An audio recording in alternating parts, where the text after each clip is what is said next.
téléspectateurs de la radio et télévision Tambara, vous pouvez désormais suivre votre chaîne de télévision préférée Tambara sur le satellite Badrsat 7, angle 26 degrés Est, fréquence 1010, polarisation verticale, symbole REC 27500.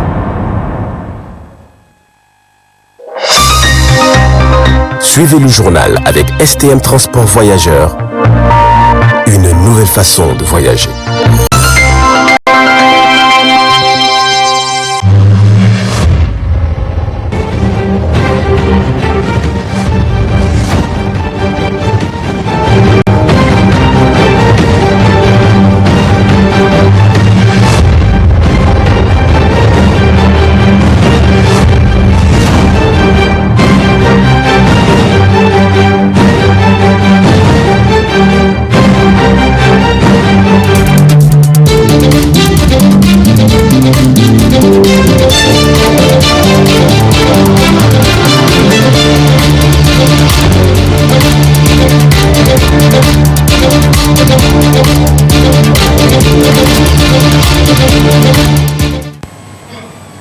Monsieur, dames, bonsoir et bienvenue à cette édition du soir sur la télévision Tambara.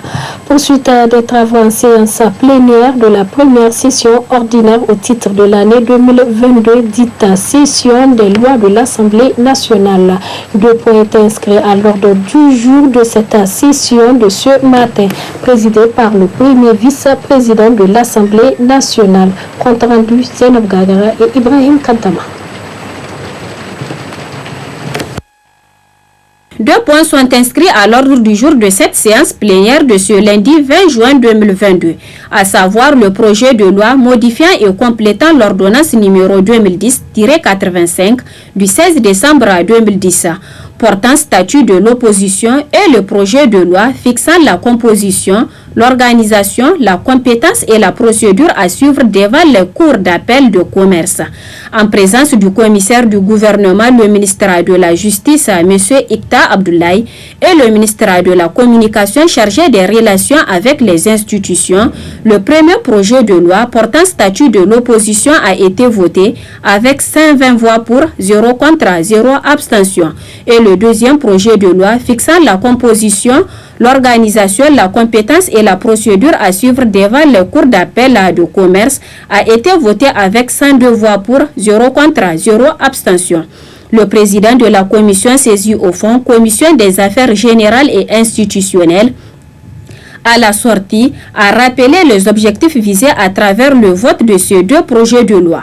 Nous avons décidé que le chef de file de l'opposition serait le chef du parti qui aura le plus grand nombre de députés élus à l'issue des dernières élections. Pas des députés à l'Assemblée nationale, mais des députés à l'issue des dernières élections. Cela veut dire quoi? Cela veut dire que lorsque vous sortez avec le nombre le plus élevé de députés à la sortie des élections, vous restez pendant tout le mandat, vous restez chef de file de l'opposition. Il n'y a pas d'instabilité parce que même si vos députés vous quittent, vous restez quand même le chef. On a mis fin à cette spéculation, à cette déstabilisation.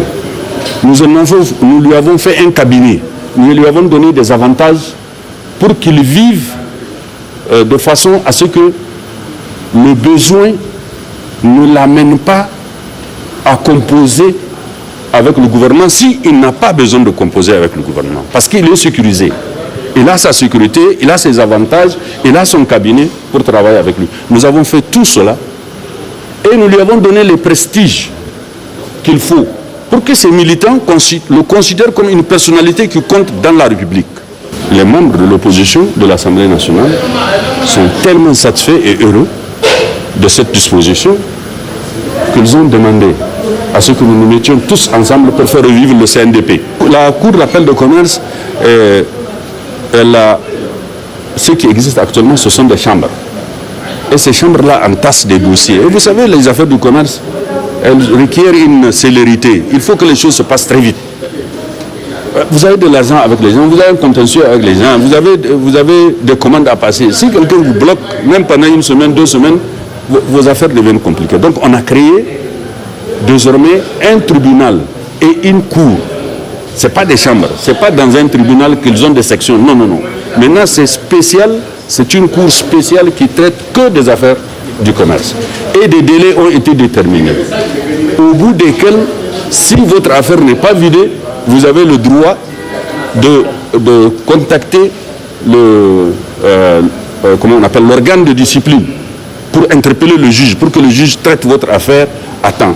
C'est ça que nous avons voulu faire. Nous avons déterminé les délais, nous avons déterminé les procédures de recours, les appels et tout. Toute cette question est réglée. Je pense qu'on améliore de plus en plus le climat des affaires au Niger. Parce que tout l'objectif, c'est ça, c'est de permettre une fluidité dans le cadre des opérations commerciales.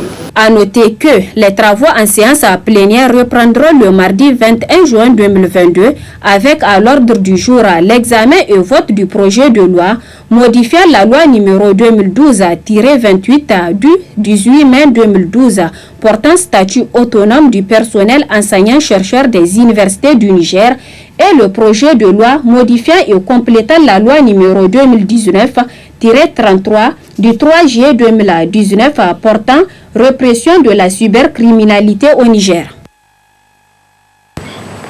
L'Association des femmes musulmanes a rendu publique une déclaration hier 19 juin 2022. Elle est relative au projet de loi que les parlementaires s'apprêtent à voter et que l'islam ne permet pas. La déclaration est lue ici par Madame Sekina Sabo, membre de l'association. Honorables représentants du peuple, le 21 juin prochain sera soumis à votre jugement le projet de loi déterminant les principes fondamentaux de la santé et de l'hygiène publique. Il vous souvient que le 8 juin dernier, 70 associations islamiques regroupées au sein de 4 collectifs des musulmans du Niger ont rendu publique une déclaration dans laquelle elles vous demandent d'abandonner purement et simplement ce projet de loi pour le bonheur du peuple nigérien. Honorables députés nationaux, nous, femmes musulmanes, représentant toutes les couches sociales de notre pays, réaffirmons notre attachement à la grandeur qui fonde la société nigérienne et comptons encore une fois sur votre vigilance et votre clairvoyance pour barrer la route à tout texte contraire à nos valeurs islamiques et à nos bonnes mœurs. Nous l'avons plutôt exprimé dans notre sortie en date du 8 mai 2022. Le projet de loi déterminant les principes fondamentaux de la santé et de l'hygiène publique, imaginé par le ministère de la Santé publique, de la Population, des Affaires sociales, compte 70 articles, dont 12 heurtent la sensibilité religieuse et morale des Nigériens. Article 1er, alinéa 2, article 2, article 3, article 9, article 15, article 19, article 23, article 24, article 27, article 30, article 37 et article 63. De ces 12 articles, 4 sont particulièrement pernicieux dans ce projet. Il s'agit de article 9, toutes les spécialités, je cite, de la santé et de l'hygiène publique doivent être prises en considération dans les programmes de formation de l'État. Article 15, il est interdit tout refus de soins susceptible de constituer une menace pour la santé publique, l'hygiène publique et l'environnement. Article 23, tout couple légalement marié a le droit de procréer selon sa capacité de prise en charge. Article 63. L'utilisation de toute source de bruit intense en milieu urbain, dont les bars, restaurants, hôtels, salles de jeux et spectacles, dans les lieux de culte, aux abords des établissements scolaires et académiques, des formations sanitaires et autres services administratifs est interdite. Ce texte cristallise les inquiétudes des organisations islamiques, ajoutées à celles déjà suscitées par certaines dynamiques dans notre pays sur la question du genre et des droits des femmes. De toutes les questions inscrites à votre session parlementaire en cours, le droit fondamental dont nous avons besoin en matière de reproduction est celui d'une maternité assistée dans des formations sanitaires appropriées et convenables par un personnel féminin compétent. Nous n'avons nullement besoin d'artifices législatifs qui seraient implicitement un moyen radical de limiter les naissances en affectant la fertilité des hommes et des femmes. Chers représentants, Allah subhanahu wa ta'ala ne dit-il pas dans le Coran, s'adressant à notre communauté des croyants, vous êtes la meilleure communauté qu'on ait fait surgir pour les hommes, vous ordonnez le convenable, interdisez le blâmable et croyez en Dieu. Sourate 3, un extrait de la Sourate 3, verset 110. Tel est le sens de notre appel aujourd'hui, afin que nous rencontrions Dieu sans trahir les privilèges et faveurs dont il nous a gratifiés. Le mariage des enfants semble être un phénomène sans solution au Niger. Malgré les législations en vigueur, c'est ce qui ressort de ce reportage réalisé à l'occasion de la journée de l'enfant par des enfants reporters. Suivons le reportage. Elles sont nombreuses dans le monde. Les filles mariées chaque année avant l'âge de 18 ans. Qu'en est-il de la loi? Parlez-nous des lois en vigueur en faveur de la lutte contre le mariage des enfants. Par rapport aux lois en vigueur, il faut d'abord rappeler que la Convention internationale des droits de l'enfant lutte également contre le mariage des enfants. Au-delà de la Convention internationale, il y a également la Constitution du Niger qui également protège les enfants, mais également le Code civil applicable au Niger. Il faut retenir que selon les dispositions du Code civil applicable au Niger, il est interdit à tout garçon de moins de 18 ans de se marier et à toute jeune fille de moins de 15 ans. Donc c'est là l'ensemble de l'arsenal juridique protégeant l'enfant contre le mariage. Malgré les lois qui l'interdisent, cette pratique reste courante. Interviewée par Hannatou, Maïmouna Oumarou fait partie des victimes de mariage forcé, ne peut s'opposer à la volonté de sa famille. Maïmouna accepta le mariage à condition de poursuivre ses études.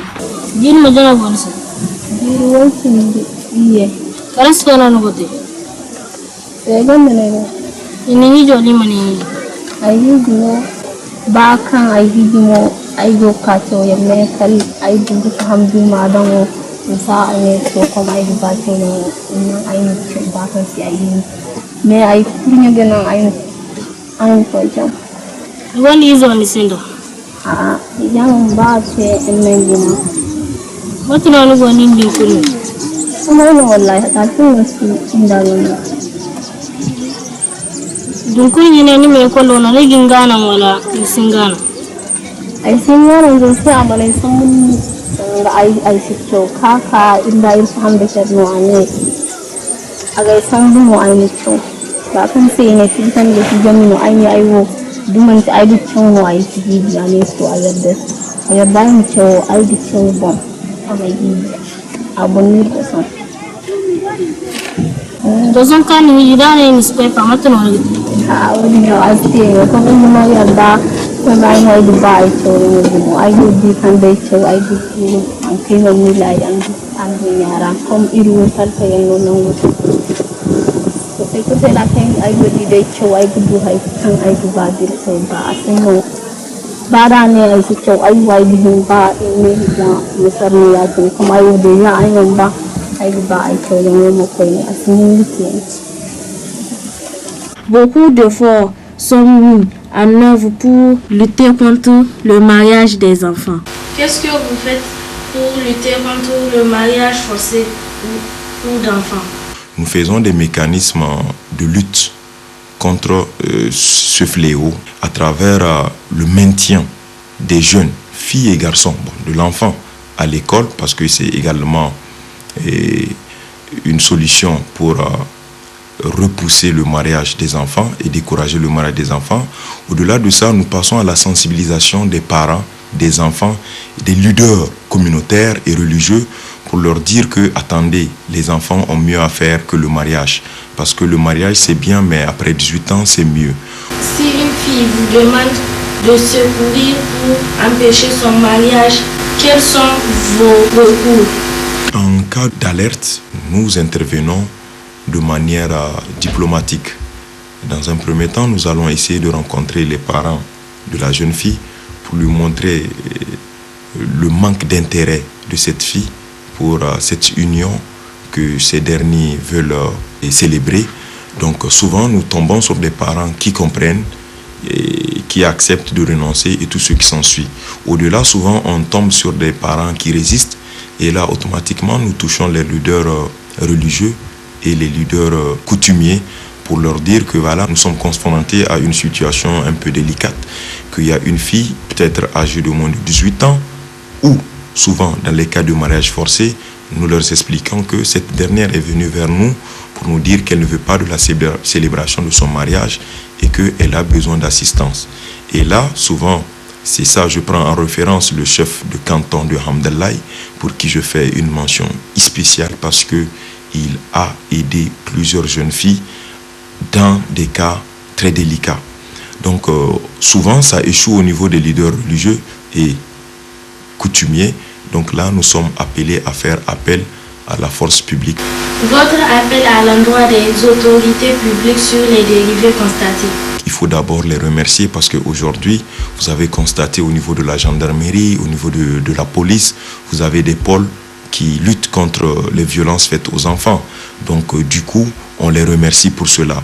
Parce qu'au-delà, nous appelons aux autorités administratives, coutumières et les autorités religieuses de bien vouloir regarder dans quel cadre ils vont réétudier, réviser cette disposition afin qu'on puisse ensemble protéger les enfants. Le mariage précoce ou forcé maintient les jeunes filles dans des conditions de pauvreté et d'impuissance. C'est pourquoi la lutte contre le mariage des enfants doit être une affaire de tous.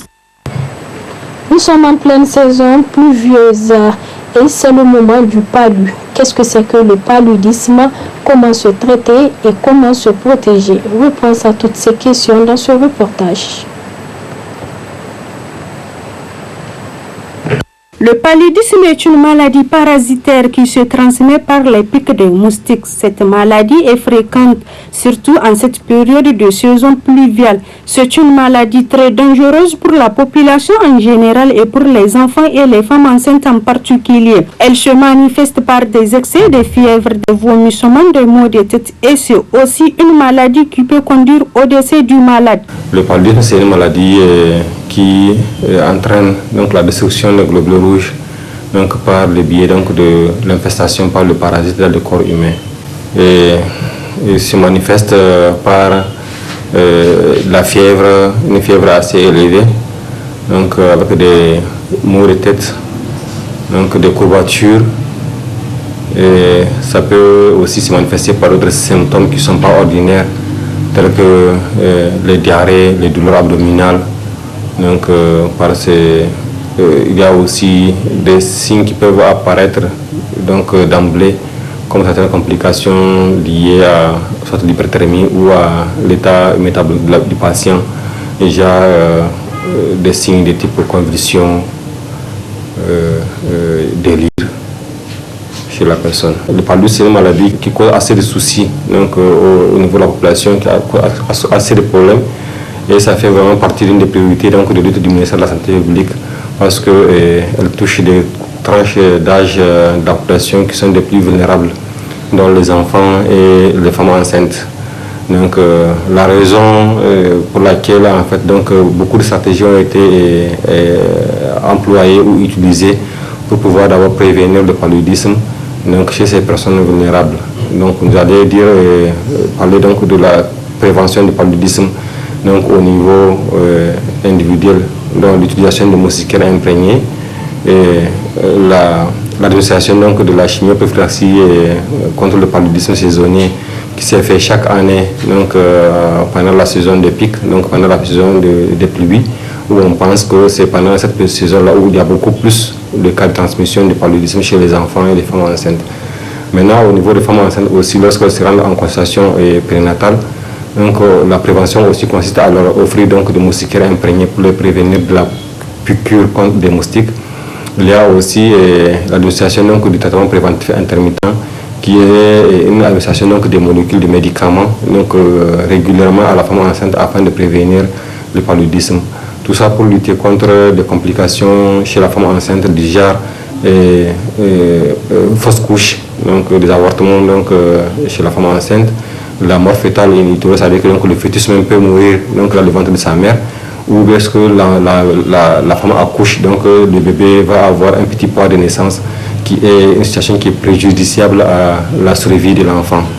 Ou bien elle-même, donc, pendant sa grossesse, elle peut être sujette à développer des anémies liées au paludisme. Et qui dit anémie, ça veut dire que moins de sang dans l'organisme. Et ça peut compromettre la vie aussi donc, de la maman. Enfin, il est bien conseillé d'utiliser les moustiquaires imprégnés pour lutter contre cette dangereuse maladie. Et aussi un appel à toute la population de se rendre très vite au centre de santé pour toute sensation liée à cette maladie. Le président du conseil de la ville de Niamey, accompagné par les maires des différents arrondissements communaux, ont effectué une visite dans les quartiers de Niamey dans le cadre d'assainissement hier dimanche 19 juin 2022. Compte rendu Moubarak Yakouba. Cette sortie du président du conseil de la ville de Niamey est consacrée à faire un tour dans la ville pour voir dans les moindres recoins l'état d'assainissement des différents quartiers. Son itinéraire a commencé de l'arrondissement communal 1, Omar Dogari avec son équipe arrive jusqu'à l'arrondissement communal 5. Dans certains quartiers, on constate des cours d'eau stagnés, des déchets à l'air libre et des difficultés de passage d'eau dans les caniveaux, une situation causée par la plupart des riverains. Cette visite qui a sillonné la ville entière a été faite tout en vérifiant les travaux effectués pour aussi prendre des dispositions avant la grande pluie. Nous avons engagé depuis quelques mois un vaste programme qui consiste d'abord au curage de l'ensemble de notre système d'évacuation des eaux de pluie, donc les caniveaux. Ce programme se poursuit activement et il était de mon devoir de me déplacer avec l'ensemble des membres du conseil et de l'administration de la ville pour nous rendre compte du niveau d'avancement des travaux. De ce point de vue, je suis très satisfait de ce que j'ai constaté puisque le travail bat son plein.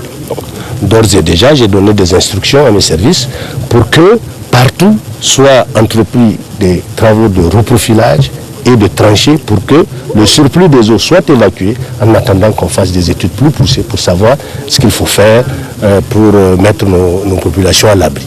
Nous sommes ici à la dernière étape sur la digue et si vous vous rappelez, l'année dernière, on était ici avec les populations et on a accueilli le président de la République sur cette digue et des travaux énormes ont été engagés déjà l'année dernière. Aujourd'hui, nous sommes heureux de constater que ces travaux se poursuivent normalement et il était important que je vienne sur cette digue parce que j'ai fait la promesse au président de la République de veiller à ce que les travaux se fassent normalement et qu'au cas où il y aurait un problème quelconque, je lui rendrai compte pour que les correctifs soient apportés.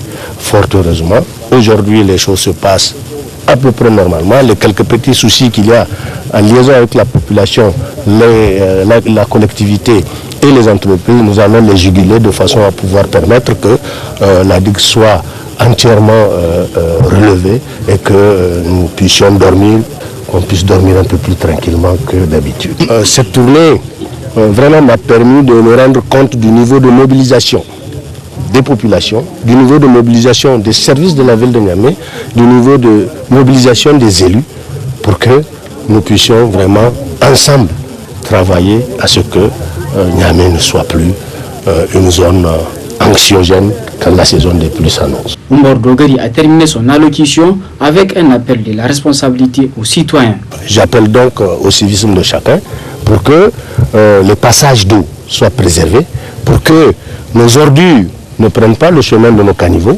mais plutôt que les ordures prennent le chemin qui est le leur, à savoir les dépotoirs que nous mettons à la disposition de la population. Donc si la population nous aide dans ce sens, et je suis persuadé qu'elle le fera, ben nous allons gagner ce pari contre les inondations dans la ville de Niamey.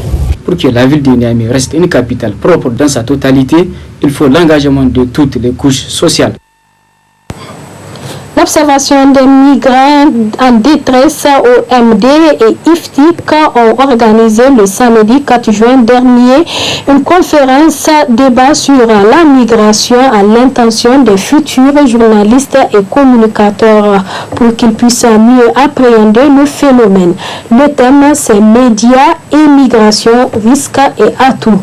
Nous vous proposons de suivre l'intégralité de ce débat dans le cadre projet Autonomiser les jeunes en Afrique à travers les médias et la communication, mise en œuvre par l'UNESCO en partenariat avec l'AJC Niger.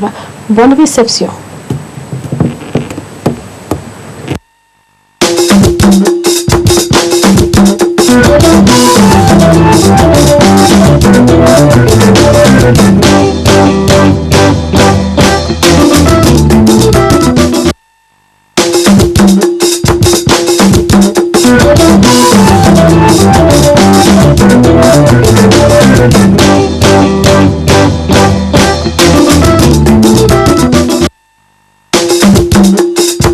Le thème de la conférence, je dirais que c'est médias et immigration, atouts et risques. Nous allons revenir en profondeur avec des gens qui sont vraiment au parfum de la question de la migration. Je vais parler de Père Moreau, qui est reconnu être un grand activiste dans ce domaine. Monsieur Mokhtar Danyaya, qui est de Alarm Fund, qui est membre de l'Observatoire des migrants en détresse. Et nous attendons d'une minute à l'autre conférencier, Abba, qui est de Alternative Espace Citoyen. Donc voilà un peu le menu. Puis après, on va découvrir nos conférenciers et aller dans le débat. Puis après, vous allez prendre la parole pour poser des questions ou bien faire des témoignages et ainsi de suite.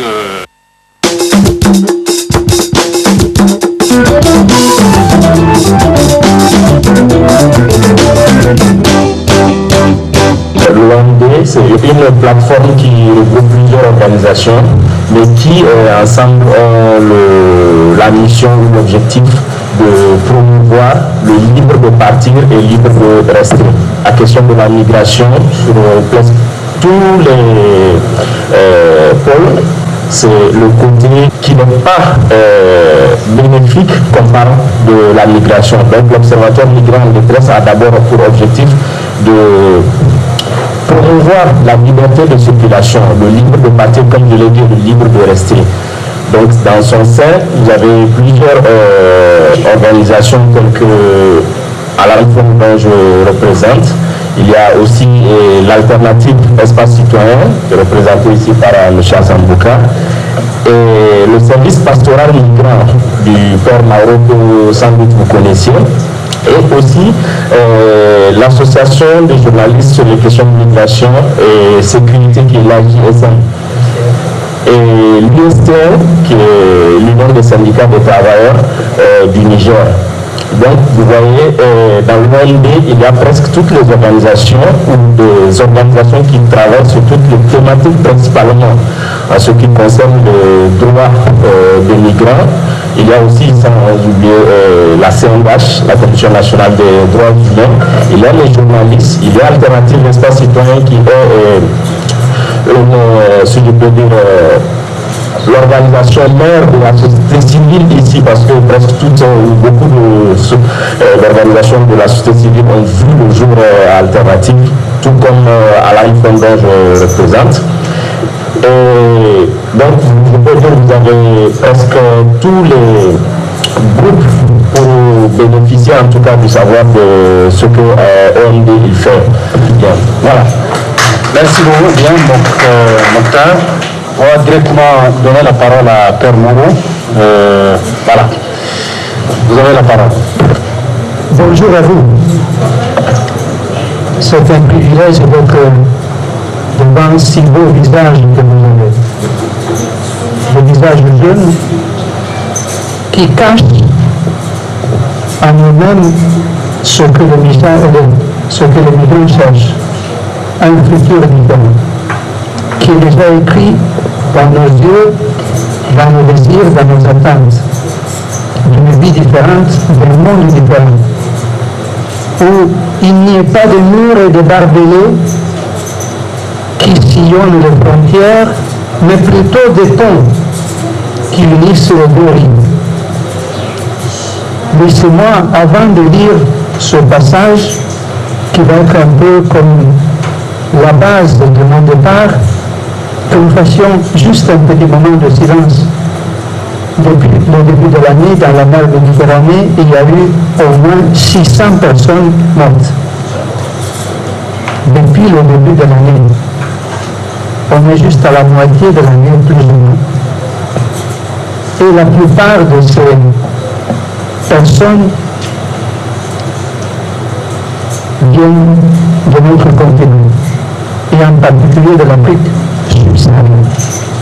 Et nous ne pouvons pas les oublier pour ne pas les tuer deux fois.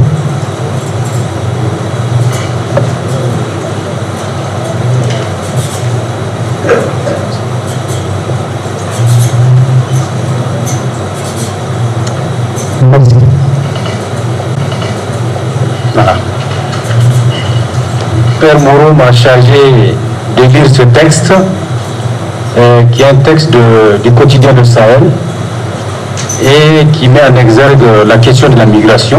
Donc le titre c'est « Le nombre de migrants expulsés de Libye et d'Algérie vers le Niger en forte hausse selon MSF ». Médecins sans frontières dénoncent les traitements inhumains infligés aux migrants refoulés d'Algérie et de Libye. Selon Jamal Mourouch, chef de mission de MSF au Niger, quelques 70% des migrants recueillis par MSF ont subi des violences physiques. Selon l'organisation humanitaire, environ 2000 migrants sont expulsés chaque mois de ces deux pays vers le Niger, un chiffre en forte augmentation. MSF estime que depuis le début de l'année, plus de 14 000 migrants qui cherchaient à aller en Europe ont été refoulés à la frontière, abandonnés en plein désert. L'organisation dénonce les violences dont sont victimes ces migrants qui prennent des routes de plus en plus dangereuses pour éviter les contrôles. Les personnes expulsées sont déposées à ce qu'on appelle le point zéro, qui est à 15 km du village le plus proche de Assamaka, frontière entre l'Algérie et le Niger, sur le territoire du Niger. Il y a beaucoup de violence, explique Jamal Mourouch, chef de mission de MSF au Niger, joint par le journaliste Alexandra de la rédaction Afrique RFI. Merci. Au fond, cette nouvelle est une nouvelle dépolitisée qui peut-être engendre compassion, désolation, ce qui est bien, mais ce n'est que le premier pas. D'abord, on accepte qu'on puisse parler de déportation comme si cela était normal. Dans les déportations, il n'y a rien de normal. La déportation est un crime.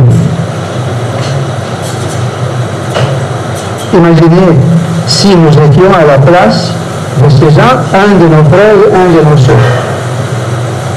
Deux, on affirme que la plupart de ces 14 000 voulaient aller en Europe. C'est faux.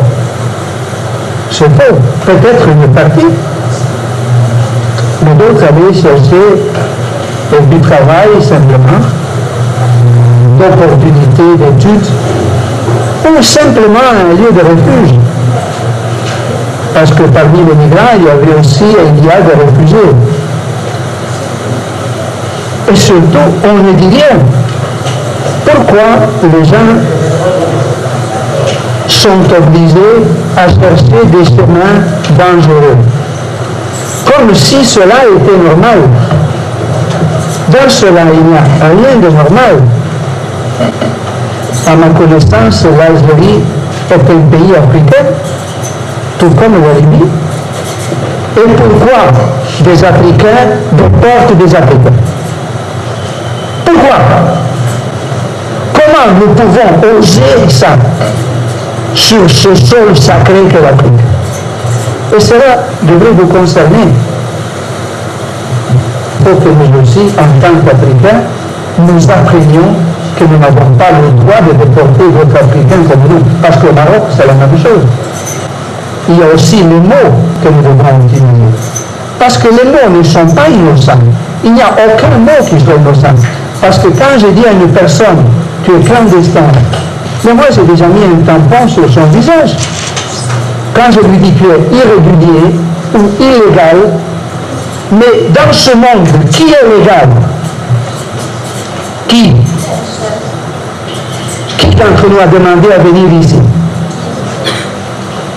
Ou on est tous illégaux, ou on est tous illégaux, c'est-à-dire humains. Et nous ne pouvons pas accepter qu'on puisse définir quelqu'un comme illégal, irrégulier ou clandestin, ou bien criminel, ce qui est pire. Mais c'est ce qu'il y a dit. Donc il y a le fait, il y a le contexte, il y a les mots. Et faisons attention, vous, en tant qu'apprenti journaliste, expert en communication, vous devriez et nous devrions être amoureux de la parole. Merci beaucoup. Voilà, donc vous venez de suivre Père Moreau comme introduction. En tout cas, il y a beaucoup d'émotions, beaucoup de compassion. Je pense qu'il a mis l'accent sur les faits pour vous journalistes, c'est-à-dire que quand vous serez sur le terrain, et même maintenant pour certains vous l'êtes d'ailleurs. Et donc mettre l'accent sur les faits en contextualisant. Et faire attention au mot qu'on tombe piège des autres idéologies de vision que nous on voit sur le traitement de l'information sur la migration. Donc, et c'est sur ça, c'est ce point-là que je vais donner la parole à Abba, qui va approfondir les liens entre les médias et la migration. Mais en gros, on a déjà beaucoup parlé, mais il va encore donner plus.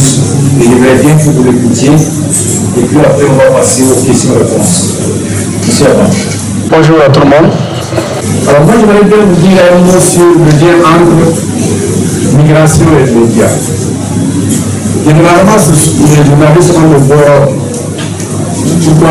parce qu'ils regardent, ils critiquent et ils disent ce qui est essentiel que les gens doivent savoir. Il y en a aussi un autre regard sur le travail des journalistes. C'est-à-dire, en même temps que les journalistes regardent la société, expriment un regard sur la société a un regard sur votre travail. Quand je dis la société, c'est y compris les migrants. Les migrants aussi s'expriment sur la façon dont les médias restituent les rapports avec la migration. Et ils font beaucoup de critiques. En une dizaine d'années, j'ai entendu beaucoup de critiques. Une des critiques que j'ai entendues sur le travail des journalistes, ils disent les journalistes ils ne connaissent pas la migration. Ça c'est grave. C'est-à-dire ils disent on parle des choses qu'on ne connaît pas. Si quelqu'un parle des choses qu'il ne connaît pas, eh bien malheureusement il ne peut pas faire un bon travail, n'est-ce pas? Donc les journalistes doivent connaître de quoi ils parlent. Alors les migrants disent, lorsqu'on écoute la radio, on suit les télévisions, ou lorsqu'on lit la presse écrite, on a l'impression que les journalistes parlent des choses qu'ils ne connaissent pas. Ça doit faire réfléchir tout le monde. Deuxième chose, ils disent, mais les journalistes parlent de nous par personne interposée ou par structure interposée.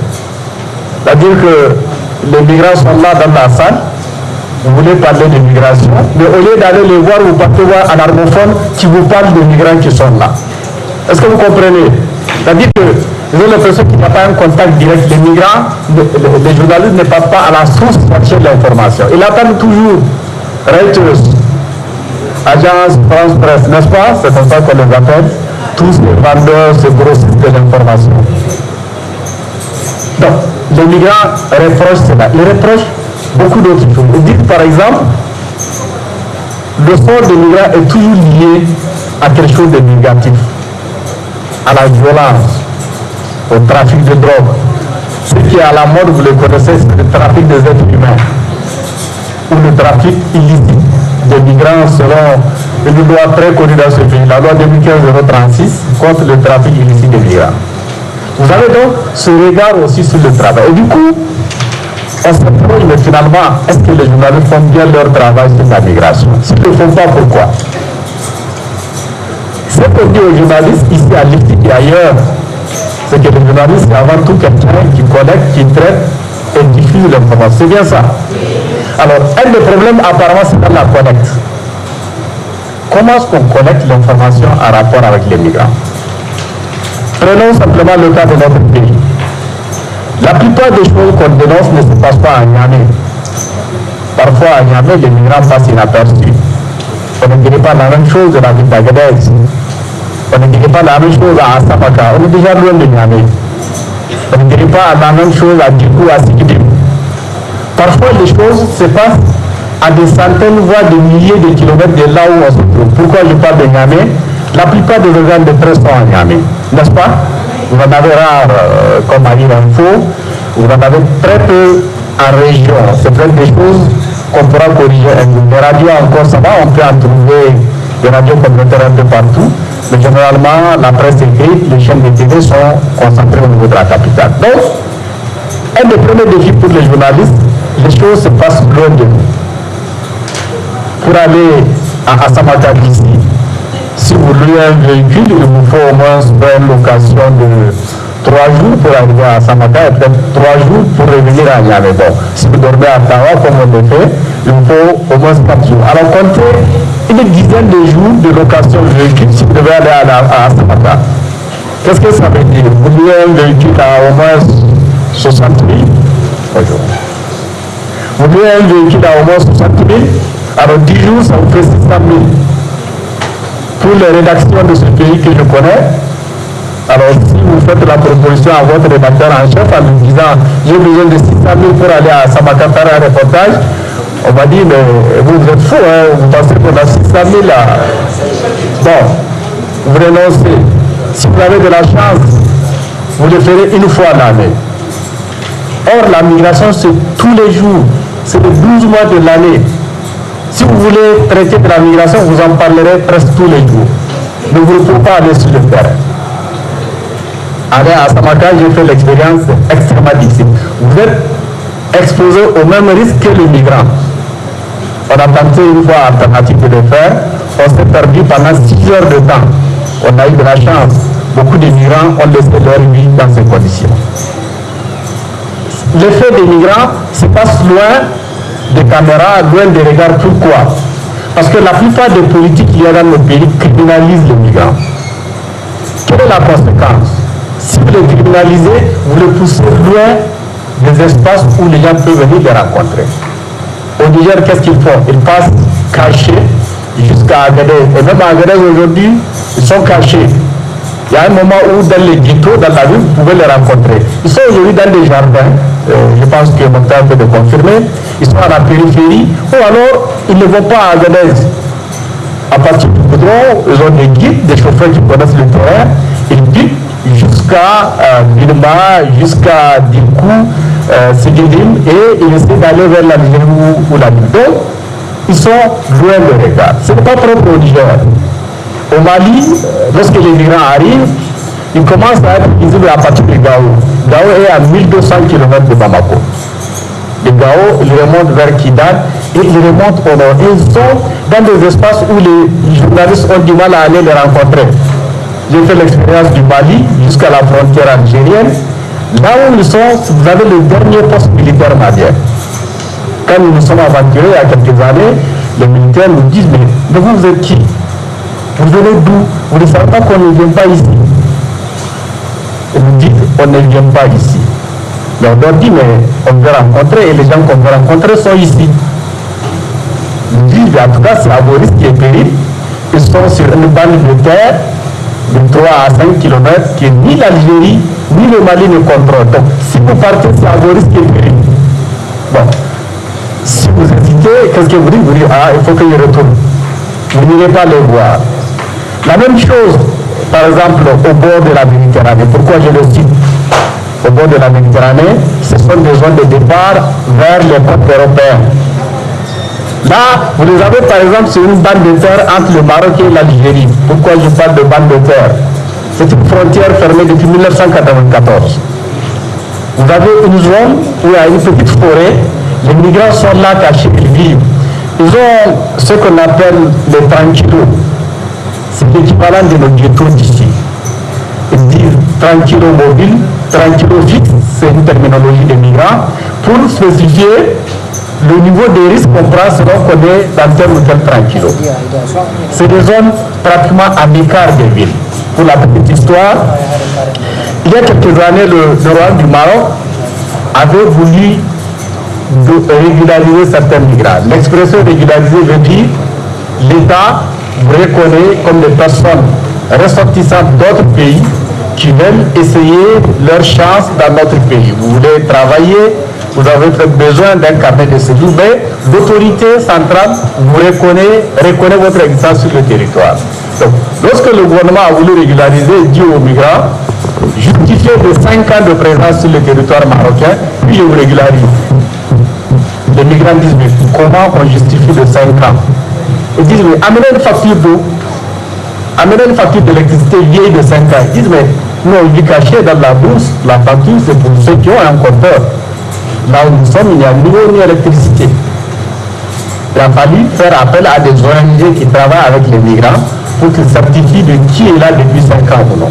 Donc, un peu partout, les migrants sont dans des zones totalement reculées. Ce qui fait que pour les médias, si on veut aller à la source, parler avec les migrants, il faut forcément aller dans ces zones. Et c'est assez difficile. Si vous avez la chance, vous avez des lieux comme ceux que Mauro a rappelés ici, où les migrants arrivent par eux-mêmes. Ils viennent demander secours, ils viennent à l'église, ils viennent au service pastoral en disant qu'on a besoin d'un appui. On a la chance parfois de les rencontrer. Mais là où ils sont un peu partout, ils sont à la périphérie des États. Quand on les criminalise, on les met ensemble avec les autres criminels. Dans les zones que je vais te décrire, vous avez des trafiquants de drogue, vous avez des trafiquants d'armes. Les migrants se retrouvent malgré eux dans ces zones. Si les journalistes veulent aller parler avec eux, il va falloir aller là-bas. Et c'est assez compliqué. Deuxième chose, quand on parle de la connaissance, vous avez parfois des gestes simples que les journalistes font. Je me rappelle une année, on est allé avec des acteurs de la société civile du Sénégal, du Nigeria, dans un camp où les migrants vivent cachés. C'est dans une forêt. Alors on est allé, c'est banal pour un journaliste de sortir un appareil et de faire une photo. Alors un d'entre nous a enlevé son appareil, puis il a cliqué. Mais ça a failli nous coûter cher. Ils ont violemment réagi, les migrants. Il parlait à Ibo, c'était des Nigérians. Heureusement, il y avait un jeune prêtre qui m'a reconnu parmi nous, Jérôme. Il avait réagi en disant, est-ce que nous sommes bien en Afrique? Depuis quand des jeunes gens s'adressent de cette façon à certains qui ont l'âge de leur père. Il leur a parlé dans leur langue. Ils se sont calmés, ils sont retournés s'asseoir. Mais on sait pourquoi ils ont réagi. Le milieu dans lequel ils vivent est extrêmement incertain. Certains sont traumatisés dans ce qu'ils vivent. Ils ont peur d'être fichés. Une photo laisse des traces. Est-ce que vous faites la photo pour la police? Est-ce que vous le faites pour le service d'immigration? Pourquoi vous faites une photo? Vous devez nous demander. Est-ce que ce sont eux qui ont raison? Si on les fréquente, il faut avoir ses habitudes. Parmi ces habitudes, il faut aussi créer la confiance. C'est vrai que dans le travail des journalistes, personne ne peut vous donner des informations sensibles s'il n'a pas confiance à vous. C'est pour ça que la crédibilité est quelque chose d'extrêmement important. On ne gagne pas forcément la crédibilité dans la formation. C'est des attitudes, c'est le comportement. Si vous êtes crédible, vous créez la confiance autour de vous. Alors les migrants, s'ils n'ont pas confiance, même leur nom, vous ne connaîtrez pas. Pourquoi? Parce que certains d'entre eux, pour d'autres raisons, ont déjà changé de nom. Quand ils quittent, ils coupent tout contact avec le cadre familial, avec leurs amis. Ils coupent toute relation, pas de téléphone. Donc quand vous leur dites, mais comment vous vous appelez? Il s'appelle Amadou, il dit, je m'appelle Omar. Bon, vous écrivez Omar. Mais vous continuez à parler, vous êtes patient. Le lendemain, vous dites, non, c'est pas Omar, c'est Maman. Peut-être le troisième jour, vous connaîtrez son vrai nom, sa nationalité et son histoire réelle. Parce qu'entre-temps, vous avez pris le temps pour créer la confiance. Dans le milieu où il vit, il n'y a que de l'adversité. Et donc, il se méfie de tout ce qu'il y a dans son entourage. Il prend du temps avant de créer la confiance. Il faut que les journalistes l'apprennent. Si on dit tout de suite, il y a des journalistes à l'entrée de Niamey, on prend nos micros, on va, on aura peut-être de la parole, mais on n'aura peut-être pas d'information. Il faut donc faire face à ces choses dans la collecte. Mais c'est l'information donnée, je vais terminer par là. L'information donnée, c'est celle qu'on a tous les jours. Je parlais tous les jours de l'AFP, des Reuters, Associated Press, etc. C'est aussi de l'information. Tu dis toujours des mots. Mauro a utilisé un mot, il dit ces mots ne sont pas neutres. Ils choisissent.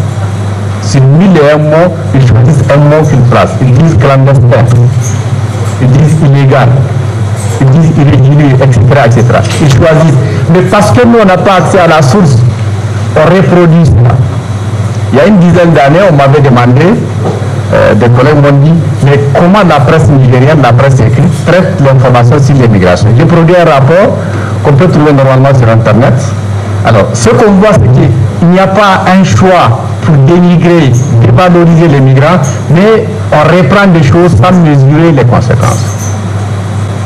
Alors, ça peut être l'idée de Yoruba. Merci beaucoup. Voilà, merci Abba pour tout ce courage que moi je ne veux même pas désurer. Je pense que vous avez quand même pris l'essentiel. Au passage, je voudrais vraiment saluer la présidente du directeur général qui est venue nous saluer. Merci d'être là. Voilà. Donc je pense qu'il n'y a pas assez de temps, on va aller directement aux questions-réponses, tout en sachant que vous avez bien noté ce qui était retenu, que le sort des migrants, en gros, est lié au trafic de drogue, à ce font le trafic d'armes, etc., etc. Ce n'est pas des personnes qui sont considérées comme des gens qui sont chez eux ou qui doivent être là où ils sont, mais on les compare à des criminels, et donc pour cela, c'est des criminels. Et un criminel, on sait le sort qui lui est réservé. Il y a la question du traitement de l'information, cette histoire de confiance que les journalistes doivent créer avec les migrants ou avec tout autre acteur, beaucoup plus avec les migrants parce que lui, il est dans une situation, comme il est dit, d'adversité et donc il faut le mettre en confiance. Mais avant, il y a la question de la crédibilité. Il faut être crédible pour être écouté. Voilà, le traitement de l'information, vu de l'Occident, Reuters, RFI, France 24, ce n'est pas ça que nous devons répondre. Nous avons nos contextes, nos réalités, et certainement que nous ne pouvons pas ce qu'ils disent. Donc pourquoi nous allons, en tant que médias, reprendre leurs mots qui sont bien calculés chez eux. Voilà ce qu'on doit retenir. Si vous avez, on entre dans la série des questions-réponses, mais aussi des observations et des témoignages, si vous en avez, donc la parole est à tout le monde. On prend les intervenants. Donc, on va commencer par Déborah. On entend parler de migration, mais vraiment, on ne connaissait pas l'impact et aussi ce que les gens subissent. Donc, ma question est la suivante. Est-ce qu'il y a des enquêtes qui sont menées pour détecter ces personnes ou bien les Noirs qui prennent leurs frères noirs pour amener là-bas? Et si oui, est-ce que vraiment il y a des condamnations, il y a des choses qui sont liées pour les condamner? Donc, elle aimerait savoir s'il y a des enquêtes qui ont été menées et qui sont les auteurs et est-ce qu'ils ont été condamnés pour tel ou tel crime. Voilà, c'était ça la première question. Je ne sais pas qui va répondre. Allez-y. D'abord, merci pour les questions. Il y a toujours un décalage entre ce qui est écrit dans le document, ce n'est que du papier. L'article 13 de la Déclaration des droits humains reconnaît le droit à quitter son pays, même son propre pays, et à y retourner. Ça fait partie des droits humains. Mais nous voyons que ce droit n'est pas respecté dans beaucoup de pays. Le même phénomène arrive concernant les droits humains et les droits des migrants en particulier. Il y a quelques semaines de cela, nous avons eu une formation de 2 jours sur les droits humains référés aux migrants et une des conclusions, ça a été ce décalage, ce fossé qu'il y a entre les déclarations et la réalité. Mais nous le voyons aussi dans d'autres domaines. Nous avons une constitution qui déclare que tous les citoyens ont le même droit devant la loi. Mais nous savons que qui n'a pas n'est pas. Et donc n'a pas de poids, n'a pas de valeur. Cela nous invite plutôt, premier, à connaître le texte, deux, à ne pas devenir complice des injustices, trois, à nous engager pour que les lois écrites deviennent des lois vécues. Et ça, c'est un des défauts, une des tâches des journalistes. Malheureusement, beaucoup d'agences et des journaux sont payés par le même pays qui pousse les migrants et les emprisonne. Et donc, évidemment, pour des raisons financières, idéologiques, on devient des esclaves des pouvoirs financiers. Et ça, il faudra que nous ayons le courage de les dénoncer et d'avoir cette autonomie mentale. Il faut décoloniser nos informations. Mais pour cela, il faut avoir un minimum d'autonomie financière que malheureusement, nous n'avons pas. Alors, retenez que l'Algérie est aussi un pays de départ. Vous avez beaucoup de ressortissants d'Algérie qui vont en Europe, qui vont au Moyen-Orient, qui vont aux États-Unis. Donc l'Algérie est aussi un pays de départ. La politique de l'Algérie, c'est vis-à-vis des ressortissants de l'Afrique subsaharienne. Mais ces propres ressortissants, comme on les appelle les Haraga, c'est comme ça qu'ils l'appellent les migrants, vous avez beaucoup de Haraga algériens qui partent vers l'Europe, vers d'autres régions du monde, et ils renvoient beaucoup d'argent vers l'Algérie. Les Algériens sont contents de ça. Mais ils sont aussi soumis aux mêmes pressions que le Niger de la part des pays d'accueil avec lesquels ils signent des accords. Et cette pression fait qu'ils agissent sur les ressortissants. Mais il y a aussi une politique propre à l'Algérie. Aujourd'hui, on le voit au Niger, il y a quelques années, on le voit dans le nord du Mali. L'Algérie a toujours refoulé. Et sachez que c'est fait en violation des droits humains. Tous les textes qui confirment les droits des migrants refusent les expulsions collectives. Une expulsion doit être quelque chose d'individuel. Votre cas a été traité par un service compétent qui considère que les conditions dans lesquelles vous êtes, vous devez être expulsé. C'est individuel. Mais l'Algérie le fait par milliers. C'est donc en violation des droits. Voilà. Il y a Diallo qui aimerait savoir, est-ce que l'Algérie n'a pas signé la Convention des droits des migrants? Si oui, pourquoi ne respecte pas cette convention? De part, on peut dire que cette convention est en train d'être biaisée. Et les conditions, normalement, quand vous voulez chasser des gens, il faut créer les conditions. Vous laissez des gens en plein désert. Et on sait que la zone d'Agadez, c'est une zone où parfois il y a des attaques sporadiques. Il y a des bandits armés. Et ces gens-là, c'est à leur risque et péril aussi. Même si c'est chasser des gens, il faut créer les conditions. Ça, c'est mes inquiétudes. Donc, je voulais avoir des éclaircissements par rapport à ça. Donc, concernant le journalisme, les médias immigration, et quand les migrants disaient que les journalistes, ils relaient les faits, peut-être ils ne sont pas sûrs des informations qui sont en train d'être diffusées sur les chaînes.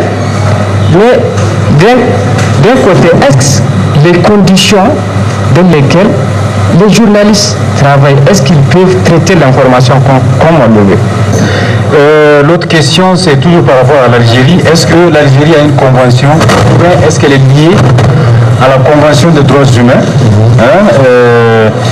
Et si oui, pourquoi elle ne respecte pas cette convention? Moi, je pense que camarade là commence déjà à répondre sur la question du journaliste qui a posé la question sur l'Algérie. D'abord, c'est très bien, je remarque sur l'actualité en ce qui concerne l'Algérie.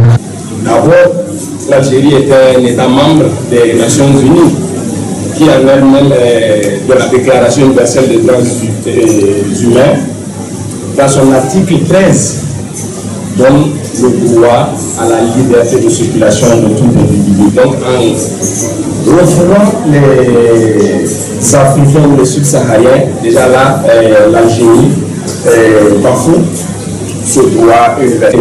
L'Algérie a signé plusieurs conventions de respect des droits humains, mais malheureusement, comme vous constatez, l'Algérie continue à faire ce qu'elle veut. Jusqu'à pendant le Covid aussi, où les frontières étaient officiellement fermées, l'Algérie a continué à refouler.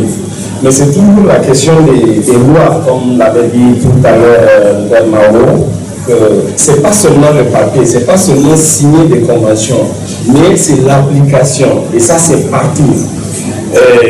Parce qu'il ne faut pas seulement voir l'Algérie, le Niger aussi, qui reçoit ces jeunes subsahariens sans pour autant dire quelque chose ou je ne sais pas faire appel contre cela est aussi responsable. Et tous les autres États africains aussi qui regardent cette violation ou ce crime, si je peux dire, parce que tu n'en es pas sans savoir qu'il y en a plusieurs qui meurent pendant que l'Algérie les refoule.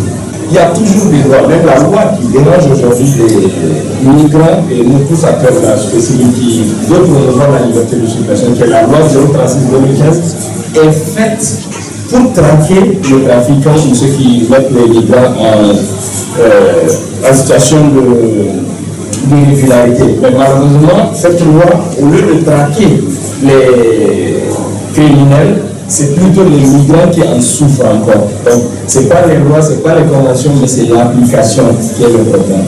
Voilà, Maïguizo. Alors, je voudrais... Maïguizo, ouais, voilà. Donc, essayez d'être très précis. Les questions sont les suivantes. Quelle est la place du Niger dans ce phénomène?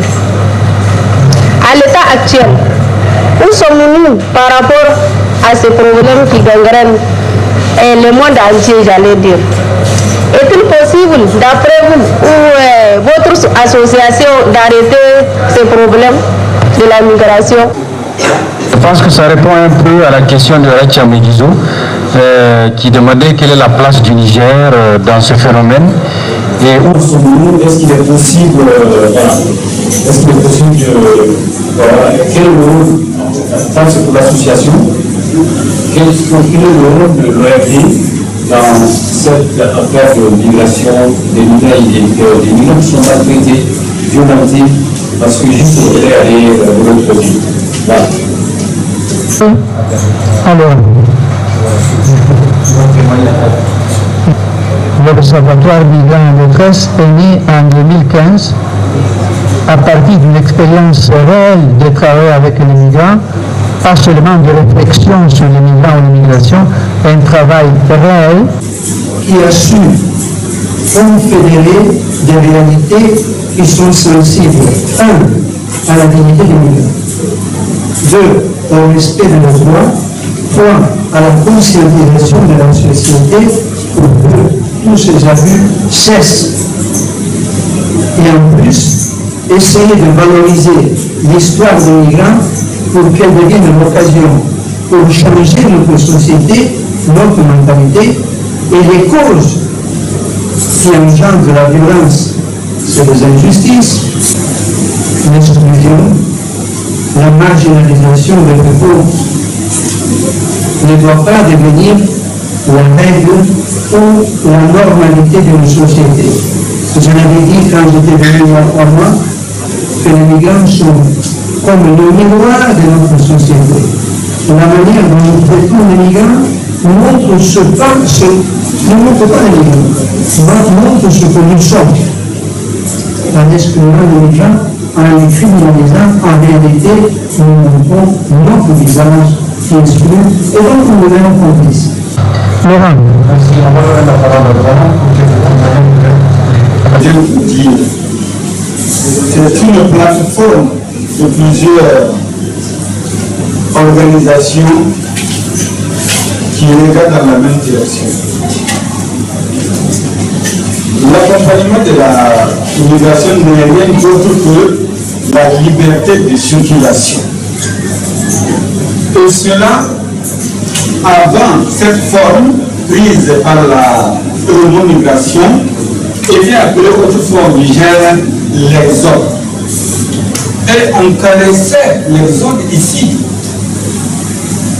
Au terme de la saison pluvieuse, beaucoup de nos compatriotes se transportaient vers la côte au Ghana, en Côte d'Ivoire, et on faisait leur éloge, leur apport dans l'économie nationale.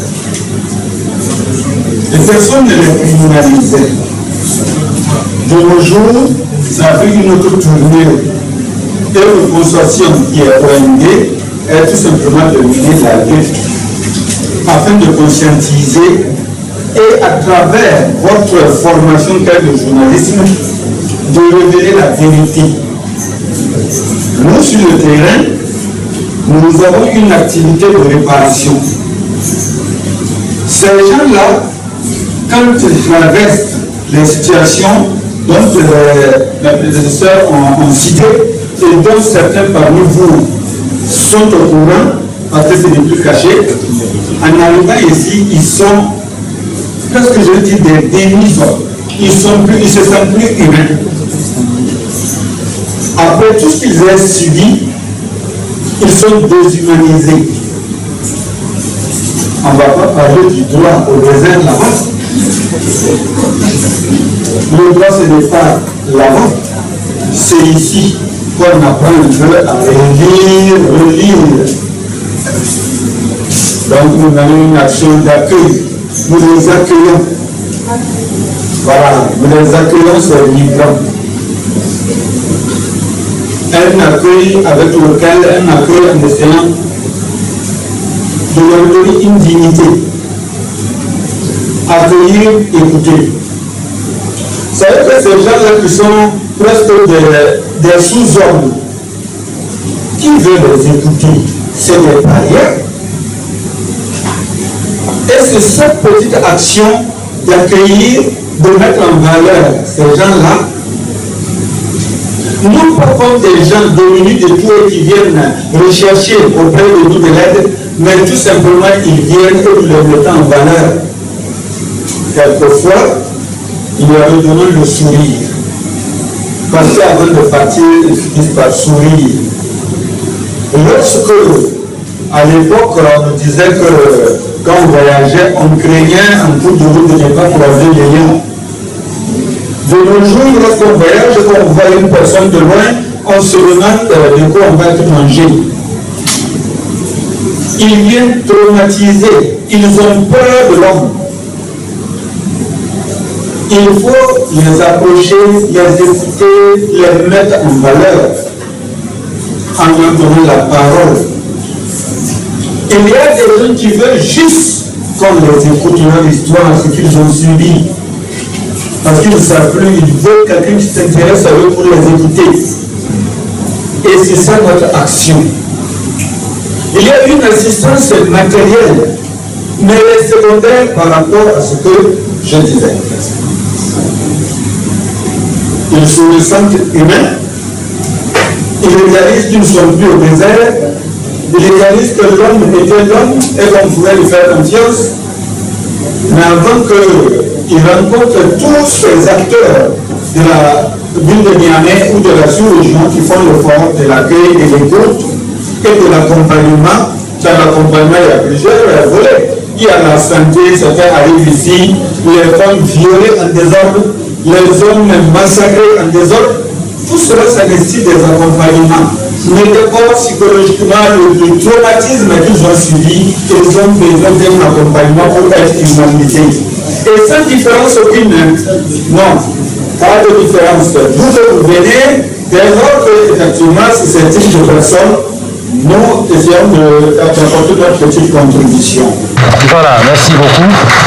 Donc voilà, je pense que vous avez un peu compris le but visé par l'Observatoire.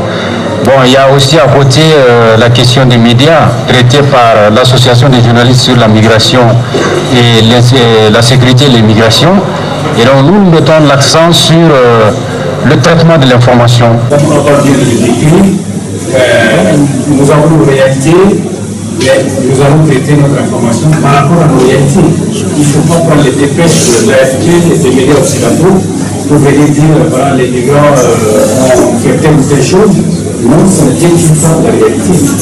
La migration, ce n'est pas que ce qui est décrit dans les médias occidentaux. C'est aussi en termes d'apport économique. Tout le monde sait ce que ça apporte. Donc ça aussi, il faut en parler. Il faut parler de ce que les migrants doivent parler d'eux-mêmes. Donc donner la parole pour qu'ils s'expriment. Nous allons la tracer tout à l'heure. Je voulais juste parfois qu'on les écoute, pour qu'ils racontent l'histoire. C'est assez intéressant. Donc c'est ça que nous faisons ensemble dans l'observatoire sur les médias.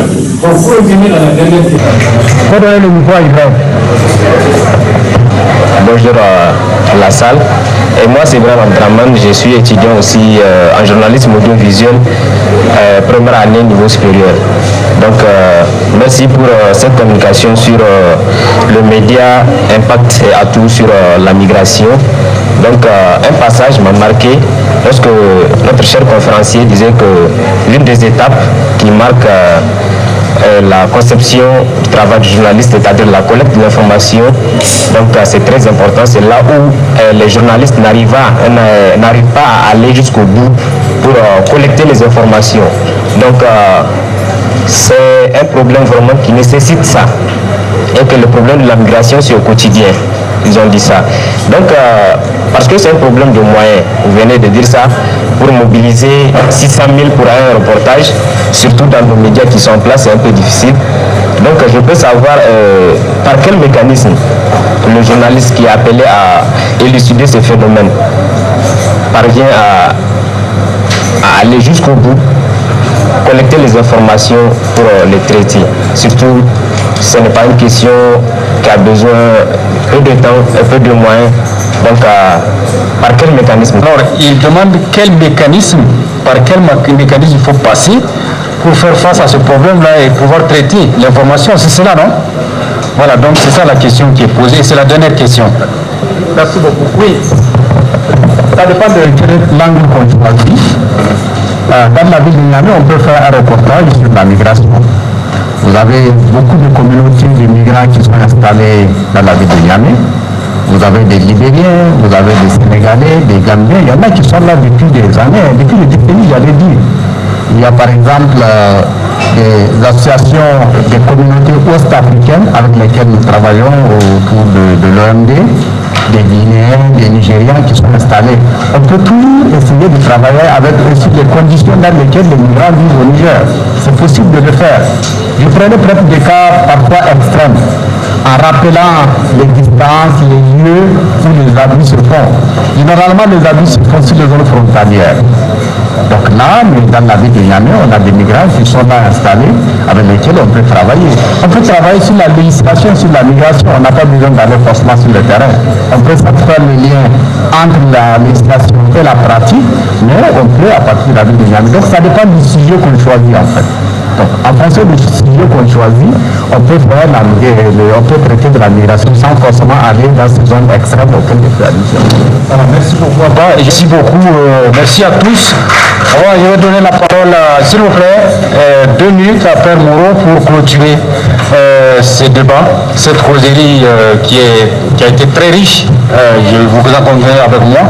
Donc, Père Moreau pour clôturer, 2 minutes. Bien, comme conclusion,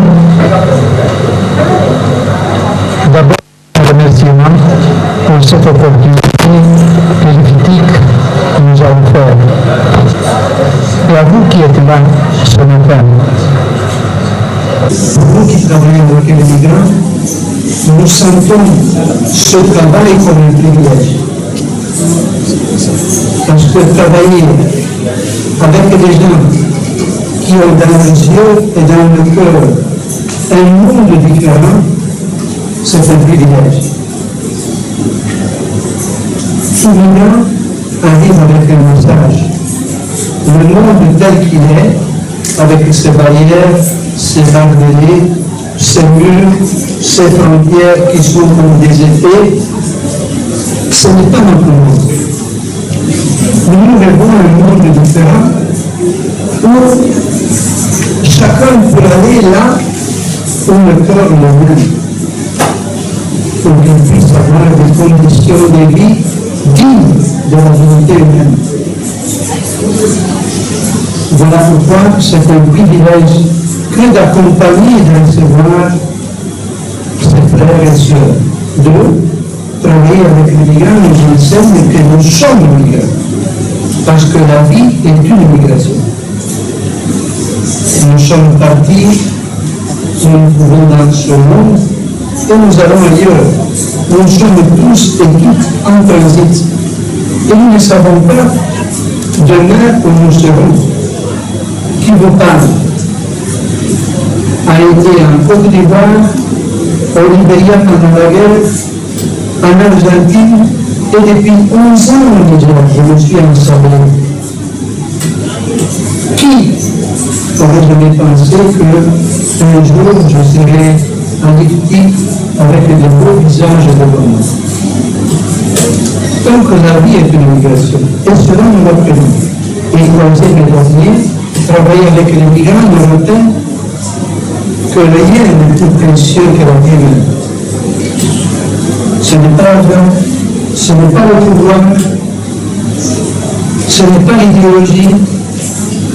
Ce qui importe, c'est la vie humaine qui nous a été confiée, car nous sommes responsables de la vie de chacun. Voilà, merci beaucoup. Voilà, merci beaucoup pour cette belle conclusion. Voilà, ainsi prend fin notre conférence. Merci d'être venu. À la prochaine fois.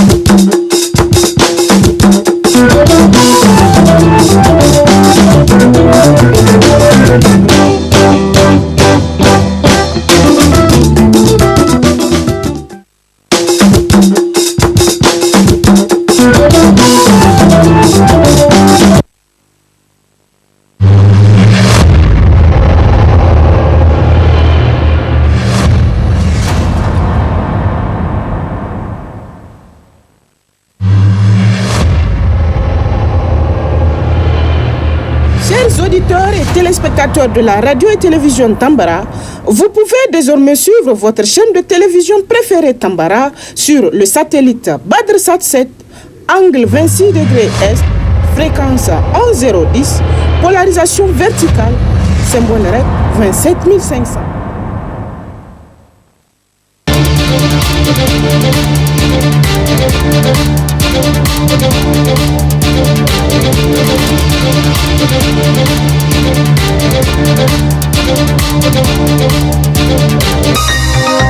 Ce journal vous a été présenté par STM Transport Voyageurs. Une nouvelle façon de voyager.